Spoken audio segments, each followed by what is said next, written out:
What is going on, everybody? Welcome back to MLB Swing for the Fences here on the Run Pure Sports YouTube channel. It's Wednesday, June 18th. We've got an 11-game baseball slate coming up, joined as usual on Wednesdays by Statsational. And stats, we got a little bit of everything on this slate. We got some warm weather, a lot of games, some good pitching, and several games with precipitation concerns that we're going to have to watch throughout the next couple hours leading up to lock. So a lot going on this 11-game slate, but we wouldn't have it any other way. Here to break down another baseball slate for you guys and hopefully pick some winners throughout the show. Stats, how you doing on this Wednesday afternoon? Yeah, I'm doing well, man. Yeah, it's going to be a little tricky. There's going to be a lot of work to do once we get off the show to figure out some of this weather stuff. Yeah, lock in because we got a couple hours at least of grinding the baseball streets, and then even beyond that, maybe some weather into kind of the mid-slate games as well. So a lot to look at. I will say I'm not writing off any of these games yet. In fact, if I had to bet, I bet all these games play mostly without issue. But obviously, a couple hours to go before lock. We'll try to figure all that out as we go along. And 11 games to talk about. Let's dive into it. First game of the night is one with potential weather issues in New York. Going to be one that we do need to watch. I do think this game will play okay, but do need to pay attention for Jack Kohanowitz going for the Yankees, for the Angels rather, against the Yankees in Yankee Stadium, and then the lefty Ryan Yarbrough going for the Yankees against the Angels. Crazy game yesterday, Stats, where Kyle Hendricks set his career high in strikeouts. Been around the league a long time, and that was the game for Kyle Hendricks to set his career high in strikeouts against a popular Yankee stack that a lot of people played. I certainly had the Yankees mixed in. What's interesting here is if you look at the betting markets or the total or the home run props, they don't care that the Yankees gave up 9 strikeouts to Kyle Hendricks. They don't care that the Yankees haven't scored a run in 29 innings. The projections, the market, right? They're saying it's variance, it doesn't matter, which, I do think is the right way to look at it most of the time. I'm guessing you're on that side of it. And then Yarbrough against the Angels, I think, is interesting on both sides of the ball. I mean, this Angels team on paper strikes out a ton against left-handed pitchers and really hasn't done that much damage. When you look at the individual names, though, Zach Neto, Mike Trout, Taylor Ward, Soler, Ohapi, Adele, these guys have all with a ton of power against, in theory at least, against lefties. So I think there's a lot of different ways you could play this game. Kohanowitz completely off the table for me, even after what Hendricks did. And then, of course, potential weather issues. So a lot going on here. Really, really good hitting weather in this game, assuming it does play fine. Long intro there, Stats, but an important game to kick us off. What do you got? Angels and Yankees. Yeah, I mean, look, that's the thing with the Yankees, right? So they have strikeouts in that lineup, so that they are a classic boom bust type of team. There's oftentimes where we like the Yankee stack, but we also like the pitcher against them for that potential. So last night was one of those nights. I don't see it here with Kohanowitz or Kakana, however you want to pronounce it, but Jack K is Jack K ain't getting a lot of K's here at all tonight. So he's probably I think he's one of the least. He's not the lowest projected, but he's down at the bottom projected for strikeouts on the entire slate. So I'm going to pass there. Yarbrough, though, I think is definitely playable. He's probably the cheapest option that I have a little bit of confidence in on this entire slate. Maybe there's one other, but certainly I think the pitching overall here, I think we have to lean towards some of the more expensive pitchers on this slate. And if I was going to mix in someone cheap, I think it would be Yarbrough. So, I think he's in play. I think his prop here is 4.5. Looking at it, it's 4.5, and it is heavily juiced to the over for him. And then I'm sorry, 4.5 and juiced to the under. His hits prop is actually juiced to the over at 4.5. But so I do like some Yarbrough just for the cheap price here, and decent K potential, at least at 6,500. When it comes to the bats, I really don't like much in the way of Angel bats. But again, I mean, I got to jump back on. I was on the Yankees yesterday, as obviously a lot of people were. I'm going to get right back on the horse though with the Yankees. Judge, obviously, always one of the best plays of the night. But I think we're going to get maybe some lower ownership on Yankees than we normally do, and I think they're going to become a fairly decent tournament play. We'll see. We'll see when the projections get updated for ownership and how they pan out. I don't have the Boom report out yet, or the Boom sheet. We'll get it out as soon as we get more of these lineups in post show. But I'm anticipating the Yankees will actually be they'll obviously be strong on the Boom report and probably a strong tournament edge play, as I think the ownership won't reflect the potential for this Yankee offense tonight. And you've got cheap, whenever we could get that $2,300 bat in there with Peraza, it does help the stacks, and Dominguez at 3,700 helps out some of these stacks be a little bit more palatable.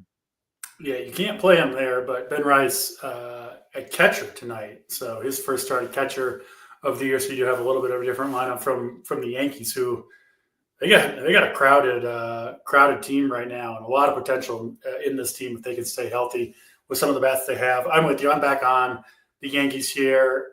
Kohenowitz is a low strikeout guy like Hendricks, but other than that, they pitch very, very differently. I mean, nobody really pitches like Kyle Hendricks does in the entire league. So I wouldn't, I know people that got burned, maybe they don't want to go back to it, but so much potential for power from this Yankees team, specifically from the lefties, which is a lot of their lineup. Obviously, Judge, an incredible play too. So I'm back in on the Yankees. I definitely have more interest in the right-handed power from the Angels than you do against Yarbrough, but I do like Yarbrough some himself, and I definitely agree stats.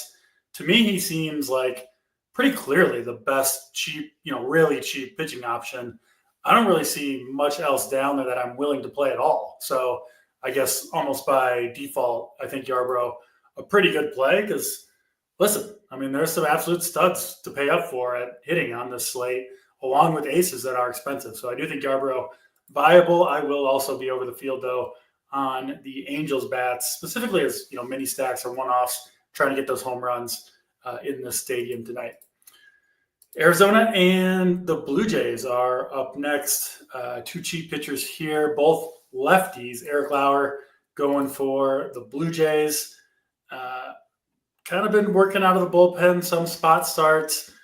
I don't think they're going with an opener tonight, but that also wouldn't shock me if that gets announced at some point here leading up to lock. But you're probably looking at, 70 to 80 pitches at most from Lauer. To me, not in play against the Diamondbacks. I do think the Diamondbacks are an interesting stack. And then Eduardo Rodriguez going for the D-backs, also off my list. Is coming off a decent start against Seattle, but a low strikeout matchup against the Blue Jays. And it's bats here that I'm looking at. Not my two favorite stacks on the whole slate, but two, I think, very viable ones at the very least. Stats, what are you doing with Blue Jays and Diamondbacks? Yeah, don't love it. Don't love the pitching. I've got both of these guys, Rodriguez and Lauer, kind of in the mid-range for the entire slate. Not going to be much involved on either of them. Like, Lauer, I'd love to play. I'd love to get a pitcher in there at 5,700. I just don't see it because I really do agree with you on bats in this game, and more so Arizona for me than Toronto bats. So I really like some of the big bats in the Arizona lineup, and I think we're getting. I've got to find cheap bats tonight because, like I said, I'm probably going to be a little heavy on these expensive pitchers. You get a great Grichuk in there at 2,800, Gurriel at 3,600. I think those are decent, actually better than decent prices for 5-man stacks that you're going to be mixing in. Obviously, Carroll and Marte and Suarez and those guys. So I think you can balance out some of these Arizona stacks, making some pretty good 5-man stacks that may be able to fit in with a little bit more expensive pitching. So that's the side I'm really leaning on more. I don't love the Toronto side probably as much as you do for the bats in this one. Yeah, again, not one of my very favorites, but Guerrero, big game yesterday. He's looked good. Kirk has looked good. Springer hitting the ball well. All three of those guys get the platoon advantage against Eduardo Rodriguez and a really kind of down and out Diamondbacks bullpen as well. So yeah, I do like these middle of the order Jays bats quite a bit, specifically those three, Guerrero, Kirk, Springer. I do think there's a pretty significant fall off to any other hitter in the lineup other than those three. So good mini stack, 3, 4, 5 if you want to go in that direction with Toronto. And I'm with you on the D-backs. They make a lot of sense. You get the value in guys like Gurriel and Grichuk, and then the big upside, right? Ketel Marte, Eugenio Suarez, guys that just crush lefties, and Lauer is, he's a mediocre one. He's the one who kind of on the fringes of a rotation, a fringe number 5 starter. That's a pitcher that I think we want to target against. So in on the bats on Arizona and Toronto for sure, which a little bit of a theme on this show, right? A lot of good hitting spots to go to, and then just a few good pitching spots, but I think they are really, really good pitching spots, the ones that we do like. So kind of a divided slate in that way.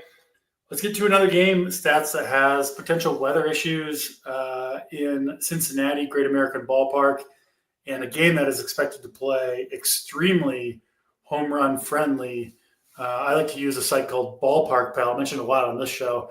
They've got this game as the best so far of the year in Cincinnati in terms of home runs, with a plus 41% home run boost for this game. I'm sure that's reflected in the home run odds.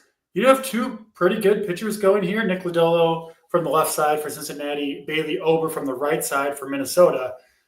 Two capable pitchers, but two pitchers who do give up fly balls. They do give up power. And I think we're going to see some home runs tonight, even if these guys manage to pitch well overall. Obviously, all this weather permitting, got to monitor that. But again, I do think this game will play. Stats, what are you doing with Twins and Reds here? Yeah, you kind of scare me with the offenses, because these are two pitchers that would have gotten a little bit of attention from me. Single digit to 7 to 10% type of range for me on both of these guys. I got them as the 6th and 7th options on the entire slate. So you've got decent upside, especially with Lodolo strikeout wise. Neither one of these guys walks a lot of batters, so that I always like that, especially in good hitting environment games. Let the home runs be solo shots if we're going to be taking these pitchers. I don't think we could totally punt these pitchers. So I even in this good hitting environment, certainly not my favorite pitching options on the day. And if I'm trying to be a little bit more narrow, we'll get to some of those better pitching options, like you said, and maybe you'll just play 4 or 5 pitchers overall if you're playing maybe a 20 max or something like that. Maybe really limit yourself on pitching. That's how I would play it today. But in my 150, I've got to play both of these guys. But yeah, offensively, I think this game winds up being. I don't think it's going to be all that highly owned. I think we've got some really good GPP type of plays here. De La Cruz, obviously, he's always going to be, one of the best plays on the board, as is Buxton. But I think, you've got really nice prices here in Steer. You got Bader on the Minnesota side at a really good price. You got quite a few guys just under that 4K. McLean on Cincinnati and Correa from Minnesota, all under 4K, with Benson at the 4K mark. I think you've got a lot of options to get. We're looking for some cheap stacks. I think you've got it. You've got plenty of players in this game that I would want to put into either 5-man stacks or a secondary stack. And like I said, kind of pound some of these more expensive pitchers tonight. Yeah. Twins burned me last night a little bit. Did get the home run out of Buxton. They didn't do a lot else other than that. Someone's saying PPD. Is that this game? I saw that too. I'm checking. That would be helpful, honestly. It would be. I'm not seeing anything now. It might just be a guess from blinking there, but I would be surprised, honestly, if they postponed it already. Yeah, we're gonna have to pay attention. And I totally get it, stats. I mean, even when you look at the plus 40% home run odds, like even if that's a true number, that's like one extra home run per game, right? On average. So home runs are a rare event, and so even when you get a great ballpark like this, where home runs, yes, they are more likely, but still rare, and a pitcher can easily avoid a home run for 5 or 6 innings just by good fortune, giving up a few fly balls that just don't quite get out. So I get it with Lodolo and Ober, not going to make it onto my rosters, but if you're playing 150, yeah, I do think both those guys reasonable plays. And back in on, do you have a side you like better for bats, Twins or Reds? I slightly lean Twins, but I think it's pretty close. I think it's really close. I mean, gun to my head, I would actually lean Cincinnati, but it's very, very close for me. Yeah, bats I like for Twins. Buxton, France, Correa, Castro has looked good. Bader would be the top five. And then, people mentioning in chat, Ellie De La Cruz, bobblehead night. Probably another thing that doesn't project or affect projections too much. But, for Ellie, I could see it mattering a little bit. Get some extra energy. Maybe he's active on the base pass, something like that, trying to get it done for the crowd. Wouldn't shock me with a player like De La Cruz, but does look like certainly a spot where we could at least potentially see a very high-scoring game in Cincinnati with the weather the way it is. Let's get to Braves and Mets up next. Paul Blackburn going for the Mets here. Very mediocre arm. Has not had really any success this year, coming off a terrible outing last time he pitched 5 days ago. He'll take on, obviously, a pretty tough Braves team with Ronald Acuna in there. High upside for sure. And then Chris Sale going for Atlanta. To me, he's kind of in that small handful of pitchers, Skubal, Sale, Crochet, just a few guys, Wheeler, where you can almost play them in any matchup. The strikeout numbers are always there. You watch them pitch, and they just you can just see it, even beyond the numbers, looking at it. They have a different level than really the rest of the arms in the league. And Sale, he's just been fantastic. Over 100 pitches, 3 starts in a row. It's 6 or 7 innings every time out for Sale, seemingly. And yes, Mets do have a dangerous lineup, but Sale can, absolutely strike out everybody here. He's not going to strike out everybody, but individually, there's no matchup here that Sale is at a disadvantage in, I would say. So he is my SP1, but I do think it's close between a few of the top guys. Curious where you ended up with Chris Sale. I assume Paul Blackburn's a no-go at 7,800. And then what are you doing with bats here, stats? Yeah, Blackburn's definitely a no-go for me. One of the worst options on the entire slate. And then right at the top, I agree with you. I think Sale is clearly the best option. He's a clear number one for me tonight. So I am going to be very heavy, as will the market, on Chris Sale. So I believe we've got the highest strikeout prop on the slate with Sale, 6.5 with heavy juice to the over for Sale tonight. So I think that's why I was leaning more towards getting some of these cheaper offensive stacks in, because I want to pay up today for the pitching. I just don't like the difference between a Sale at 10-7 and some of these cheaper options. Like I said, I think we didn't mention the one guy that I do like. We'll get to him in a bit. Yarborough, like I said, he's a fine play down at the 6,500. There's a couple of other options, but I think if you're limiting this, you're 3-maxing. If I was 3-maxing, I would be playing just these top pitchers. So I'll just reiterate that again. And then offensively, yeah, you could play Atlanta stacks. Obviously, the Mets stacks I do not like if I like Sale that much here tonight. So I'm going to pass on Mets.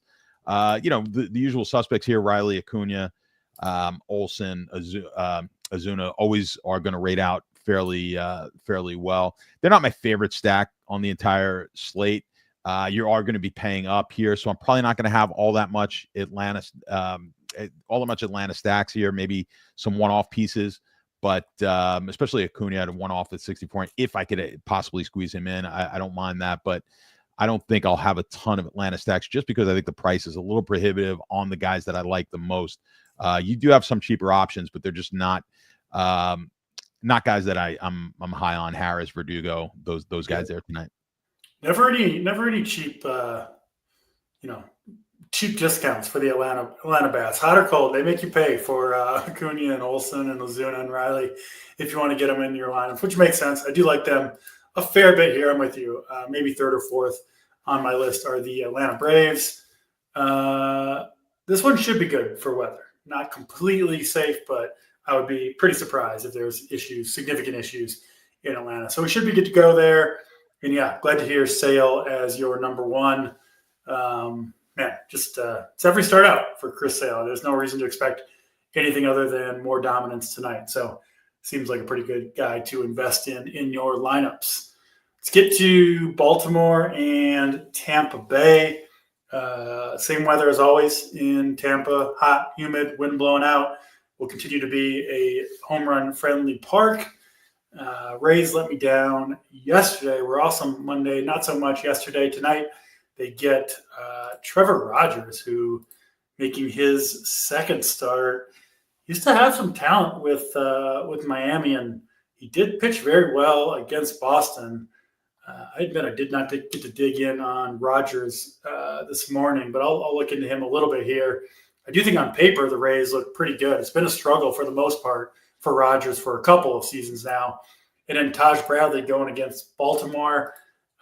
He's been, kind of all over the place. A lot of really good outings, some bad ones as well. I think maybe a spot too where you have some upside for these Orioles bats in the stadium, but I think Bradley at 7,400 does have some upside himself. I mean, we saw Ryan Pepio 2 nights ago, put up 40 DraftKings points against this Orioles team in the same park. So I think Bradley's capable and probably a worthy play at 7,400. Rogers is off my board, at least for now. Stats, what are you doing here? Baltimore, Tampa Bay in Yankee Stadium South in Tampa. Yeah, I mean, Taj Bradley is like my cutoff if I was playing in a 20 max. He'd be my 5th pitcher here, and he's my only pitcher sub 9,500 that I have in my top 5. So I would want to mix him in just to be able to get at least one cheap pitcher in there to mix into my lineups and get some of the more expensive bats in. Certainly in a 20 max situation. So I do have a bit of Bradley. Now, when I'm looking at on Saber, the 20, I think that number is reflective of, as far as his ownership number, I think it's reflective of the fact that there are not that many good cheap pitching options. And I think a lot of people will be diving down into a Taj Bradley as maybe their top cheap option, which is why, if you want to play a little, using a Bailey Ober, like we were just talking about before, or Lodolo, maybe just bumping those guys up a little bit just to get yourself a little bit different. I think Bradley still has better upside in this game. But the other way to play this, I think you kind of alluded to, I think Baltimore, while I do like Bradley, I think the Baltimore bats are in play. So I think you can definitely get some leverage here on these Bradley lineups that are going to be out there. I think it's going to be, 25 to 30% Bradley lineups. And I have no problem playing some of these Baltimore stacks, Henderson, Westberg, Laureano with Mullins. I mean, they're fairly cheap here in a good hitting environment. We'll see what the weather is. We're getting, it's the typical here right now. Clouds have rolled in. I'm hearing thunder, but it usually clears. It usually doesn't last. You would assume it's almost, those games are almost always going to play, right? Even if there's a delay. It's very rare we're going to get rain like the entire night. It just, right. And I'm 30 minutes away, so it could be pouring here and it'll be perfectly fine over there. I mean, that's just the way it is here.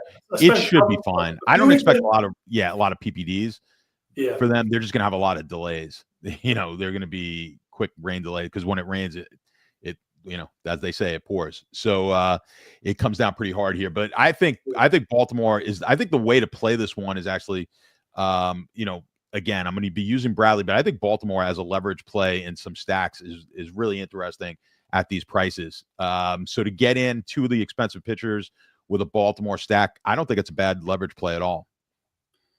Yeah, I'm seeing 5% or below for the Orioles stack, like across the board, which, that's got to be a good play against Taj Bradley. So yeah, I think it is one where you can play both sides, and that number for Bradley, 25%, feels a little high for me. I know he's cheap, but not an easy place to pitch, and it's not like he's been that great to start the year. I think you have to take advantage of these nights where, like, he's, the ownership obviously is always reflective of what the entire slate looks like. And when you have a slate where, well, you're the best cheap option, perhaps, doesn't really mean you're a great option. You're just the best of the cheap ones, right? So I think that's where we can maybe take an advantage with Baltimore bats. Obviously these things don't always work out, but you got to kind of think that way. I'm always looking for any, especially, the pitchers that we're projecting like 25% plus. Is there a reason to fade them? I think there is, or at least play against them in some stacks. I think you could definitely make the case for that tonight. Yeah, 100%. And, our friends over at Sabre, they've got Bradley at 22% owned in the flagship and then Yarbrough at 11%. So half the ownership for Yarbrough. I would certainly take the $900 discount and half the ownership, play Yarbrough over Bradley myself tonight. So that's how I lean there. I probably won't get to Taj Bradley, but I've been kind of out on him. I've missed the big starts too. So just I don't know what it is with him. Just don't like the park and don't fully trust him. I'll be on some Baltimore tonight for sure. Let's get to St. Louis and the Chicago White Sox up next. Again, one of the two Chicago games and another game I think at significant risk. Chicago maybe looks like the riskiest of the spots to me, but we will see. We'll certainly be watching that throughout the night. If the game does play, it'll be right-hander Sean Burke going for the White Sox, coming off a terrible outing against Houston. Was good 3 starts in a row before that. I don't think Sean Burke is very good, and could be the Cardinals again who do some damage. I wasn't on them yesterday. They obviously had a very big night at the plate. And then Sonny Gray going for the Cardinals. I've got him pretty significantly below Chris Sale and then also Framber Valdez we'll talk about, but it is a good matchup here, Stats. No question about it. Against a light-hitting White Sox team, there's strikeouts to be had against this lineup for sure. And Sonny Gray is a good pitcher, so I do think is the ownership discount? No, it's not. It's not significant. So yeah, I do like Sale and Framber better. It looks like at about the same ownership for Sonny Gray. So I still think he's a decent play. If you've got like a really clean 5-3 stack that you can only get if you go down from Sale to Sonny Gray, I don't have a problem doing that. But in a vacuum, I do like the two lefties, Framber and Sale, a decent bit better. But where'd you end up with Sonny Gray and then the rest of this game? Obviously, all weather permitting. Yeah, I mean, I have Sale significantly better, but Framber and Gray really close. So I mean, I've got Framber as my second option, but there, it's negligible. Yeah. So I would agree with you there. If I needed to, if I needed the savings and I had to get down to, and I had Valdez in my original line, I got no problem saving the 800 in this case and going down to Gray. So he's my fourth best pitcher on the entire slate. But these top 5 were actually super close. Actually, the 2 through 5 are super close with Sale, just the elite option for me up at the top. So, I mean, it's the White Sox lineup. Gray's got a 6.5K prop. It's juiced to the under. So the upside is certainly there. I just think, like you said, weather-wise, I mean, we're going to have to keep an eye on it. I gave it a very quick glance before we started the show. It just looks ugly in Chicago. So I don't know. I think that's the most concerning of all these games here is the two games in Chicago. Of course, the week that they decide to play both Chicago teams at home, we get some shitty weather, so maybe we'll lose both of those games tonight. We'll see. But yeah, I do like Gray quite a bit. I don't love the bats. Obviously, I don't really like the White Sox bats. This would be a more St. Louis. I think you could play. The one thing with the St. Louis lineup, I think they do have some nice pieces for secondary stacks to fit in. Again, I'm looking for savings here tonight on offense, and I think it's going to be a cheaper offense that's going to probably that's going to be in the nuts here. That's my prediction. And you could get Contreras, Gorman, those guys at a fairly cheap price. Get down to a Mason Wynn. There's a lot of guys 4K or under in this lineup that I'm willing to play. Burleson at 3,300. There's quite a few of these guys. If I needed to kind of, at multiple positions in for St. Louis, where if I just have my heart set on one specific 5-man stack, I think you can almost fit in just about all the pieces of the St. Louis offense into your in with your 5-man stack and 2 expensive pitchers. You could probably find 2 pieces in 2 or 3 in the St. Louis lineup to mix in there. So I think St. Louis will be really, for me, they're going to be a primary secondary stack, if that makes sense. Yeah, I mean, we got potentially a lot going for St. Louis here. I mean, Burke has not been good. He's been hit hard by right-handed bats. So, yeah, I mean, Wynn, Ferreira, Contreras, all 3 of those guys look good. Like you said, Burleson, Donovan. Looks like a good spot for St. Louis. Bad bullpen. And, again, we're going to have to pay attention to the weather, both for rain and just how it's going to play, wind-wise and how the ball's going to carry. But potentially a really good spot for home runs here. If it all works out, might have to jump on some St. Louis tonight. I'm off of the White Sox, I think, almost entirely. Glad to see you like Sonny Gray as well. And looking at the weather just a little bit, the radar definitely looks scary. Seeing some, but forecasts out there that think that maybe Chicago ends up missing most of the rain. So we'll see. Can't make the call yet. Here still 2 hours before game time, but I'm not giving it up entirely yet. Writing it off. I think maybe a lot of people will kind of just write off the 2 Chicago games. So you might potentially get a lot lower ownership than it should be, but just going to have to make that call closer to game time. Let's talk about the other Chicago game next. Cubs and Brewers, obviously dealing with similar, if not the same weather in Wrigley Field. Right now, at least, winds are projected to be blowing in if this game does play. Ballpark Pals got it rated as the most pitcher-friendly park by a decent margin on the entire slate on their current forecast, which looks at, of course, what the weather will be like during the hours the game is played. If that all holds true, I do like Jameson Taillon quite a bit here. Played him a good bit recently. He's had just a run of good matchups, wind blowing in Wrigley, and he's taken advantage. It's been, I think, 6 straight very strong starts for Taillon, who gets a Brewers team here who just doesn't have a lot of power or too many threats in the lineup, especially if it's a pitcher-friendly park. So 8,700 for Taillon feels like a lot, but I kind of think he's earned the price tag, and I do like the matchup here. Looks like he will go a little bit under the radar, 12% projected by SaberSim, 0% right now. Mizorowski going for Milwaukee, an interesting pitcher in his own right. Their top prospect throws 100 miles per hour. Saw both sides of him in that start against St. Louis, where he went 5 innings, walked 4, but did also strike out 5. Really good outing for his MLB debut. Even if the weather looks perfectly fine, I don't think I'm paying $8,500 for Mizorowski against the Cubs. Stats, what are you doing with Cubs and Brewers here?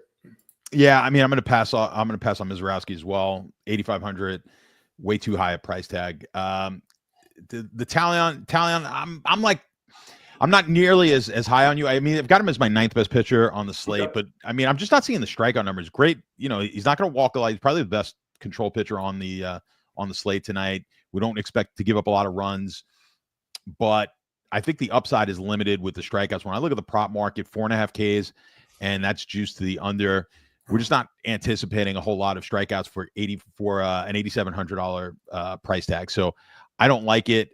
You mentioned the ballpark and the conditions there tonight. I mean, if they do play, probably not the best hitting environment. I don't like pitching. I mean, I don't like the hitting at all for either team here. I don't even like secondary stacks. So I'm pretty much going to be passing on this one overall. Offensively, I'll have a little bit of Taillon, but not much. Probably less than you're looking at here. Yeah, makes sense. I'll need the weather to hold up with winds blowing in to kind of stay on Jameson Taillon, and most likely, obviously, sometimes you get locked into something. But yeah, I do like him a little bit better than you. I get it. Doesn't have the same level of upside as a Sale or a Framber, but I do expect him to pitch well, even at that $8,700 price tag, and you do get at least a little bit of an ownership discount as well.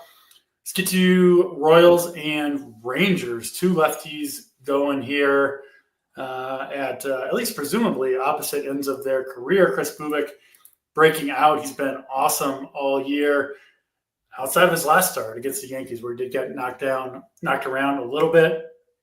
A reverse splits pitcher. I see Steve talking about that in the chat. He's actually been more effective against right-handed hitters than lefties as a lefty himself, which is pretty rare. And look at the matchup against the Rangers. A lot of strikeouts to be had against left-handed bats, against left-handed pitching, especially for a pitcher like Bubic. So I think he might make some sense here at 9,500 against the Rangers. Looks like the field's on him. Looks really spread out at pitcher. Bubic, Sale, Gray, Taj, Framber, all these guys going to get maybe 15 to 25% ownership, something like that. But I do like Bubic. I'm not playing Corbin here, but he has been pretty solid. So I don't really know what to think there. I have a hard time believing stats that Patrick Corbin has found the fountain of youth. I think the other shoe is pretty damn likely to drop soon for Corbin. So I like these Royals bats a little bit. They're pretty cheap. Saw Salvador Perez break out yesterday. And yeah, that top of the Royals lineup against Corbin, I think looks pretty good. What say you stats, KC and Texas here? Yeah, I Corbin's going to have to do a lot more than recently for me to be a Corbin. I mean, Corbin's a guy that we used to get excited because we'd be stacking against. I'm still excited to stack against Patrick Corbin. I'm still it's like I'm certainly not getting there where I'm going to be using him. So he's not going to make the cut for me. Buick, on the other hand, I've got him as number 3 on the slate here tonight. I mean, like I mentioned, really the 2 through 5 for me are all really close. So if you had your heart set on Gray and you just couldn't, you had to squeeze another couple $100 to fit your lineup in there, Buick to me is just a fine pivot off of that. So I'll be fairly even on, the Valdez, Buick, Gray, those guys. I'm going to try to spread it out evenly amongst them with a heavy dose of sale in my 150 builds tonight. So, that's the way I'm going. And, we want to target against Corbin. The problem is Kansas City's not typically the team that we like to throw a lot of stacks in. Not a big home run hitting team. I think one player that might fit in nicely for you obviously qualifies as 2 positions, but at the catcher spot, Perez at 3,400. I like if you're looking for a one-off play at the catcher position. I think Sally looks pretty good at that price tag. So I like that. Obviously, Witt's always a strong play on every slate. But those are really the 2 guys I'd be focusing on Kansas City.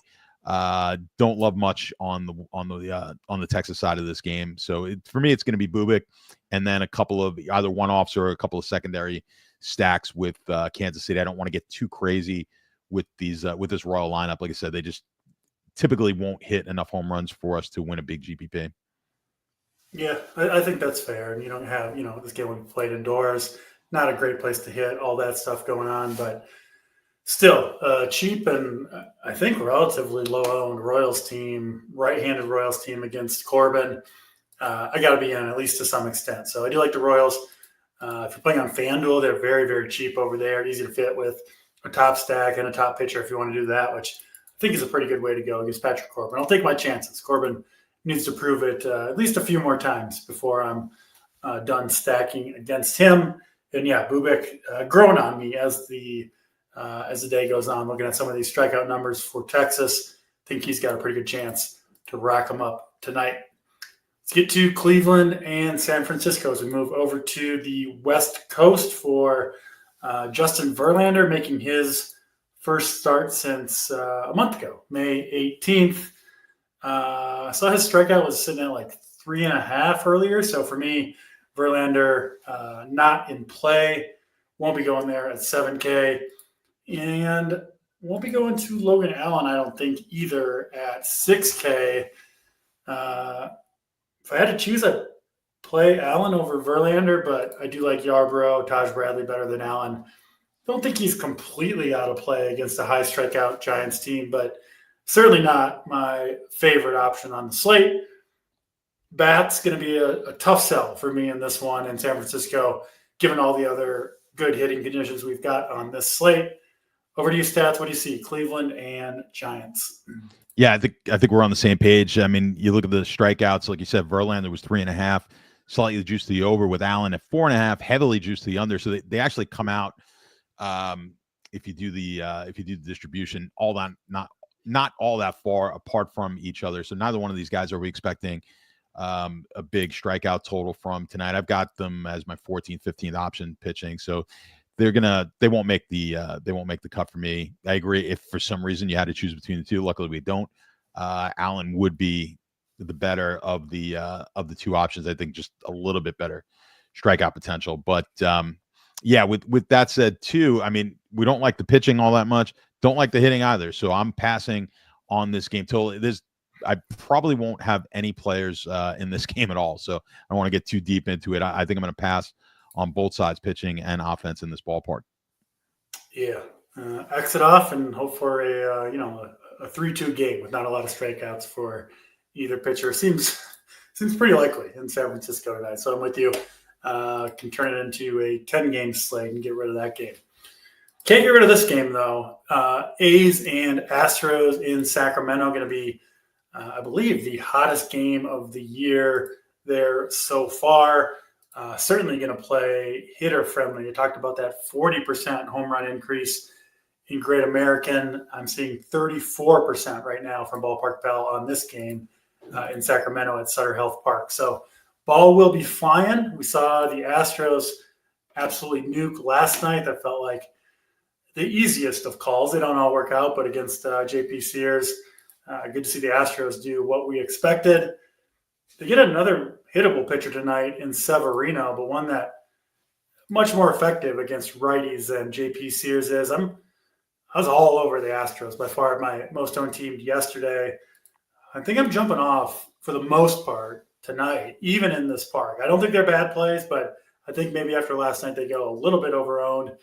And then Framber Valdez going for the Astros. Talked about him a lot lately. He's on one of his, it seems like, yearly run where he goes for a month or two and it's just borderline untouchable. He's doing it right now. He's always been kind of the ground ball king of Major League Baseball, which he retains that title. But the strikeouts, man, the strikeouts have been coming in bunches for Valdez. 12 last start, 11 in the start before that, 9 in the start before that one. So it's been, 8, 7, 7. It's been pretty much every start for Valdez, racking up the strikeouts. He will have to contend, of course, with, potential great home run spot for the A's, but Valdez is missing a lot of bats and getting a lot of ground balls. And you do those two things, and it doesn't really matter what the weather's like or which park you're in. I think Valdez has a chance to really pitch well here. Maybe some risk as well with, potential home runs, but I like Valdez a ton. For me, behind Sale, but not too far behind. Stats, I know you're in on Valdez, but where do you rank him among the studs, and what are you doing with your lineups tonight for this game? Yeah, like I said earlier, Valdez is my number 2 guy, and 2 through 5 are really close. So I just think Sale is head and shoulders above everyone else tonight. I think, if you're going to pay up for pitching and you're certainly in a single entry and you only pay up for one guy, it's going to be Sale. Valdez, I really like Valdez. I think I was saying earlier when we were talking about Gray, talking about Buick, I have no problem dropping the 800 or 1,000 if you need to get down to those other guys. The one thing, obviously Valdez, the strikeout number is 6.5 is the number in the betting market right now. One of the best prop for strikeouts on the slate, close to where Sale is 18.5. He's actually projected for the most innings here, or the most outs, let's say, on the entire slate, which is helping him there. But that's skewing some of the projections a little bit, right? That's what's giving him a slightly higher projection than these other guys. I think you've got a very similar upside with Sonny Gray at an $800 price cheaper. So I think you'd want to get more Gray, assuming that that game plays, than Valdez. And I think Bubic is close to a similar upside that Valdez is. So while I think all things being equal, I think Valdez should outscore. I mean, certainly if I was putting a number on it and I was making a market, Valdez would be favored over Bubic and Gray as far as overall points tonight. But I think it's so close, and the differential in price is not reflective on how close I think these guys are tonight. So kind of a long way to say I would have Valdez, while he's my number 2 rated pitcher on the slate. As far as ownership goes for me, he's probably going to be 4 or 5 owned for me tonight, especially in that ballpark where, if he does give up a few of these fly balls, it can jump out of there. So I don't necessarily like him in a way where I'd want to play athletic bats. So I don't like him, or I don't dislike him enough to do that. But I think I would take him, in that 15 to 20%, which might very well be where he winds up in the market. But I'm comfortable there having him as my lowest of those top 5 pitchers that I like here tonight. And of course, the Houston bats. I don't disagree with you. I think this could be a night you want to get off them. But if we're just strictly looking at projections, they do fit. They are pretty decent yeah, as far as prices go. I know Steve's watching, I know right now, and Steve was pissed off that a chalky Walker who hasn't done much for us all year decides to go off yesterday. But, still a good price at 3,800 there, and Paredes and Altuve, all decent prices, I think. Diaz, 3,600. So they're cheap enough that they're definitely going to be owned. For that reason, I think you want to look elsewhere on tonight's slate, and let's try to maybe get a lower owned, cheaper stack. It's kind of been my theme tonight. I want to go low owned, cheaper stacks and go expensive pitching. Yeah, I love when Boynton complains about the highest projected point per dollar player on the entire slate hitting a home run. It happens sometimes, Steve. It's an ongoing thing in the disc for absolutely no reason, as he says, other than playing in the best home run park and historically crushing lefties and facing JP Sears. But other than that, no reason for Christian Walker to ruin Steve Boynton's fun. So I'm sure he'll fail tonight for Steve. But yeah, I'm glad it's just so tight between Valdez, Gray, Bubic, and I even think Sale a little bit more expensive point per dollar wise. I think it's really, really close between those guys, at least on paper. And I do think, for people hand building 1 or 3 or 5 lineups, I think you can kind of move those guys around based on what fits in your offense and feel pretty good about your pitching. Obviously, when it's all said and done, they probably won't end up getting the exact same score, but prior to the game starting, I do think it's pretty damn close between those guys. Last game of the slate, we'll go back over hitting, pitching, all that stuff before we get out of here. But first, let's talk about Padres and Dodgers in LA. We've got something of a bullpen game, I think, for the Dodgers. Looks like it's going to be Emmett Sheehan who opens, who hasn't pitched yet this season. Did make 4 rehab starts and pitched well, but only 63 pitches in his last outing. Not on the table, I don't think, on this DFS slate against the Padres. And then Steven Kolek going for the Padres. He's been okay, but obviously brutal matchup against the Dodgers. Certainly, Ohtani, Freeman, and the rest of the Dodgers sluggers remain in play against Kolek, who himself I don't think is in play at 7,700. So it'd be bats in this one for me, but maybe not my very favorite spot for hitters on this slate. What about you, Stats? What are you doing with Padres and Dodgers? Yeah, I mean, the pitching, I don't even want to talk about it. There's just no interest on either side. Like you said, I think it's going to be a little bit of a bullpen game for the Dodgers, and Kolek, no interest at all. I think the worst strikeout numbers here on the entire slate. San Diego bats, I don't particularly like. I think this is really a Dodger game. I think the Dodgers are the number one.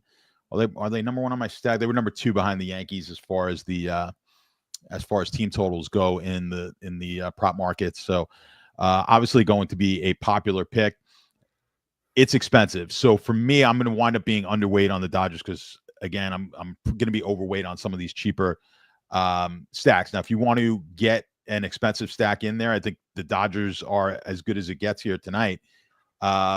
But for me, I think playing it with the way that the pitching situation looks here tonight, I'm going to have to get a little lower owned on Dodger stacks than maybe the betting markets and prop markets would typically have me be. When we look at I don't know if Saber is accurate, then these are pretty low numbers right now. I know they update as the night, in the next hour or so, Saber's going to be updating it, but ownership, they've got fairly low on the Dodgers. I mean, at 5% ownership pretty much across, outside of, Ohtani, who's going to be always in the double digits.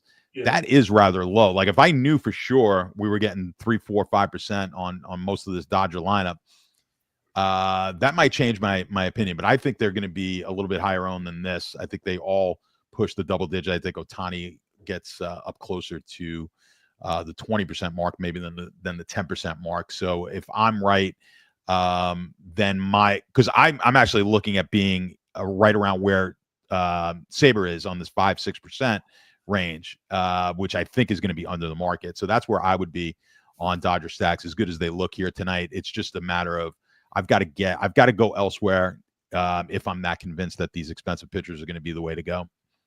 Yeah, I'm with you on the Dodgers. Again, totally viable stack if you're on them and you got a team you like. I would stick with it, but just not my favorite. Once you factor in the pricing, right, you are sacrificing a lot to get in those bats, and there are, we feel like, some maybe better, cheaper bats than there are cheaper pitchers. So just kind of a build thing with the Dodgers where they just don't really fit the types of builds that it sounds like both of us are going for tonight. Stats, let's go back to pitching. We're obviously both on the expensive pitchers here. I actually like all 5 of the top 5 price pitchers on DraftKings. That's Sale, Valdez, Sonny Gray, Chris Bubik, and Tyone. I think all 5 are good plays, which I don't say that very often.